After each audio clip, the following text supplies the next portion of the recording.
I've been lying down for hours now. It's 5:35 a.m. and there's nothing much I can do. You know what the worst part of my situation is? I'm in the same room as my parents, and they keep looking at me, and I can't help but look back and try not to scream or cry. Their eyes are focused on me with their mouths wide open. There's a strong scent of blood and I feel paralyzed with fear. Here's the thing. The second I make any hint that I'm not asleep anymore, I'm completely fucked. I will die and there's nobody around to save me. I've been trying to think of a way out, but the only idea I have is to rush out the front door and scream for help, hoping any neighbors hear me. It's risky, but if I stay here, I'll surely die. He's waiting for me to wake up and see his masterpiece. You're probably wondering what's going on. I do tend to get ahead of myself sometimes. About 3 hours ago, I heard screaming on the other side of the house. I got up and went to check on the noise before realizing I had to use the restroom.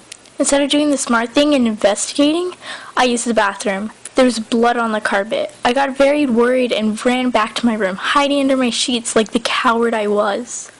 I tried to convince myself to go back to sleep and that it was just some weird, vivid dream or something. But I heard my bedroom door open. Like the terrified child I was, I peeked out from under my blankets to see what was going on. I could see something dragging my dead parents into my room. It was not human. I can tell you that. It was hairless with no eyes or clothing. It walked like a caveman and its back was slouched as it dragged my parents. But this thing was much smarter than a caveman. It was aware of what it was doing.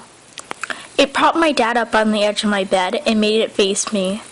It then sat my mother on the chair and positioned her towards me as well. It then started rubbing its hands on the wall, staining them with blood, and then drew a circle with the devil's pentagram in it.